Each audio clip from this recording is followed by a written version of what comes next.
Good afternoon, students. In today's lesson, we're going to talk about Augustan literature. This is work done by Umirzakova A. So, let's start our lesson. Let's start our lesson from the history of English literature. Old English literature, medieval English literature, Renaissance English literature, 17th century English literature, and 18th also, Romantic English literature, 19th, and the last one, and the 20th, and the last one is 21st century English literature. So you can see from this picture selected English language writers, left to right, top to bottom. Geoffrey Chaucer, William Shakespeare, Jane Austen, Mark Twain, Virginia Woolf, T.S. Eliot, Vladimir Nabokov, Toni Morrison, Salman Rushdie. So this article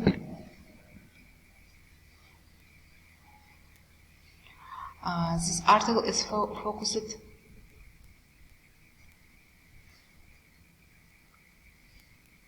This article is focused on English language literature rather than the literature of England, so that includes writers from Scotland, Wales, and the whole of Ireland, as well as literature in English from countries of the former British Empire, including the United States.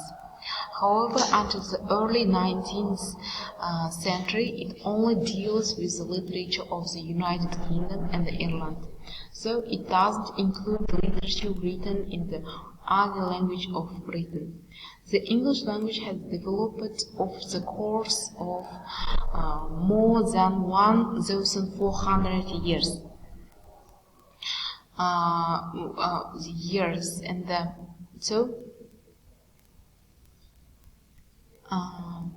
The English language was developed over the course of more than 1,400 years. In the earliest forms of English, a set of Anglo-Frisian dialects brought to Great Britain by Anglo-Saxon settlers in the 5th century are called Old English, and the Middle English began in the late 11th century with the Norman conquest of England.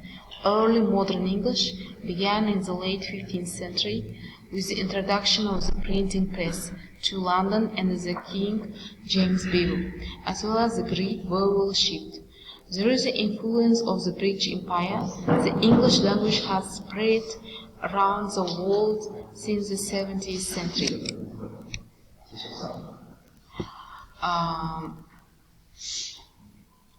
Old English literature or Anglo-Saxon literature. One moment, my dear students.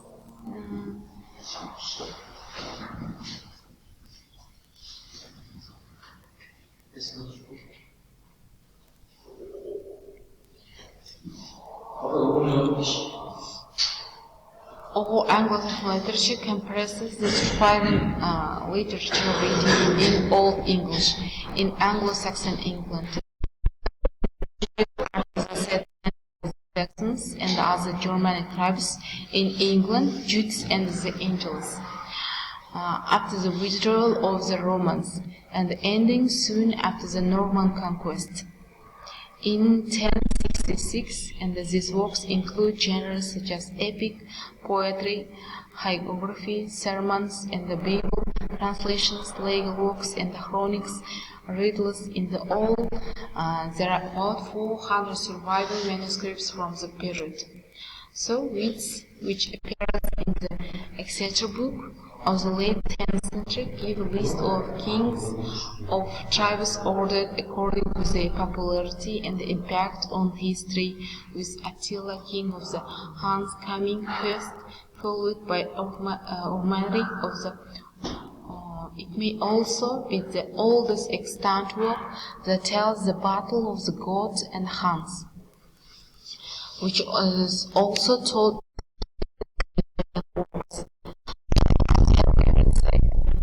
So, the Anglo-Saxon Chronicle is a collection of annals in English Old English from the 9th century that chronicle the history of the Anglo-Saxons. The poem Battle of Maldon also deals with history. This is a work of uncertainty celebrating the Battle of Mardon of 991, at which the Anglo-Saxons failed to prevent a Viking invasion. Oral tradition was very strong in early English culture, and most literary works were written to be performed. Epic poems were very popular, and some, including Beowulf, have survived to the present day. Beowulf is the most famous work in Old English and has achieved national epic status in England, despite being set in Scandinavia. So the only surviving manuscript is the Noble Codex, the precise date of which is debated, but most estimate its place is closer to the year 1000. Beowulf is a conventional title, and its composition is dated between the 18th and the early 11th century. Two Old English poems from the late 10th century are The Wanderer and The Seafarer. Both have a religious theme, and Richard Malson describes the Seafarer as an extraordinary and didactic poem in which the miseries of winter seafaring are used as a metaphor for the challenge faced by the committed Christian. Then let's continue our lesson. So, Middle English literature, which is after the Norman conquest of England in 1066, the written form of the Anglo-Saxon language became less common. Under the influence of the new aristocracy, French became the standard language of courts, parliament, and the polite society. As the invaders integrated their language and the literature mingled with that of the natives, and the Norman dialects of the ruling classes became Anglo-Norman. From then until the 12th century, Anglo-Saxon underwent a gradual transition into Middle English. So, in this period, religious literature continued to enjoy popularity. We have written, adapted, and translated, for example, the life of Saint Layman and the Brute, adapted the Norman French. So, Middle English lasted until the 1470s, when the Chancery Standard, a London-based form of language English, and they became widespread, and the printing press standard started to standardize the language. And the choice is the best known today for the contemporary tales. This is a collection of stories written in Middle English. So, significant religious works were also created in the 14th century, including those of Julian of Norwich. Major work from the 15th century, so Thomas Malthus, which was printed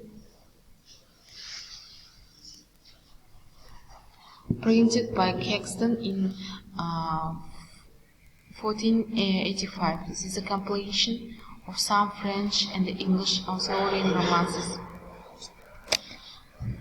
So,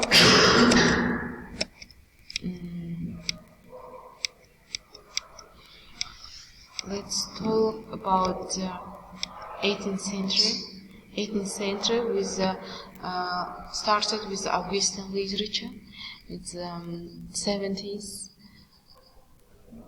and the 75th years during the 18th century. Literature reflected the world view of the Age of Enlightenment, or Age of Reason, a rational and scientific approach to religious, social, political, and economic issues that promoted a secular view of the world and the general sense of progress and perspectivity. Led by the philosophers who were inspired by the discoveries of the previous century, by people like Isaac Newton and the writings of John Locke and Francis Bacon. They sought to discover and to act upon universally valid principles governing humanity, nature, and society. They variously attacked spiritual and scientific authority, dogmatism, intolerance, censorship, and economic and social restraints. They considered the state the proper and rational instruments of progress. The extreme nationalism and skepticism of the age led naturally to Dean and also played a part in bringing the late direction of Romanticism. The Encyclopedia of Denis Diderot epitomized the spirit of the age.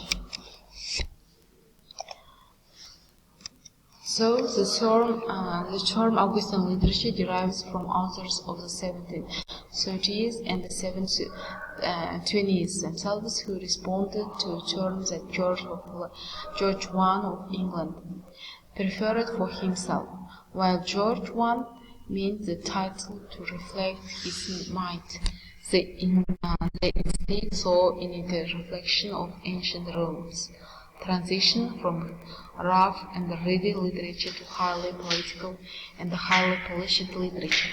It is an age of exuberance and scandal, of enormous energy and inventiveness and outrage that reflected an era when English, Scotch, and the Irish people found themselves in the midst of an expanding economy, lowering barriers to education, and the beginnings of the Industrial Revolution. In the late 18th century, Horace Walpole, 76 novel, The Castle of Otranto, created the Gothic fiction genre that combines elements of horror and romance. And Radcliffe introduces the brooding figure of the Gothic villain, which developed in the Byronic hero. Here the Mysteries of Udolphia is properly cited as the archetypal Gothic novel. Romanticism also was an artistic, literary, and intellectual movement that originated in Europe towards the end of the 18th century. Romanticism arrived later in other parts of the English-speaking world. So, Romantic period, social change in England and the Wales because of the depopulation of the countryside and the rapid development of overcrowded industrial cities that took place in the period roughly between the 1750s and the 1850s. The movement of so many people in England was the result of two forces: the agricultural revolution that involved the enclosure of the land, drew conquerors of the land. Also, the landscape is often prominent in the poetry of his period, so much so that the Romantics, especially perhaps Wordsworth, are often described as nature poets. However, the longer Romantic nature poems have a wider concern because they are usually meditations on an emotional problem or personal crisis.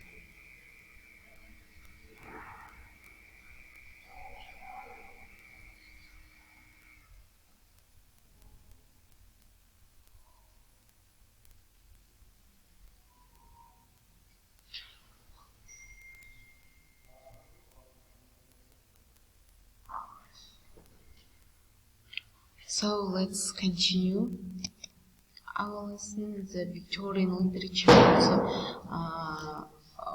In Victorian literature, you can say about the works of Charles Dickens and in the 20th century of the English literary modernists developed in the early 20th century out of the general sense, certain convertism and the belief in the idea of objective truth.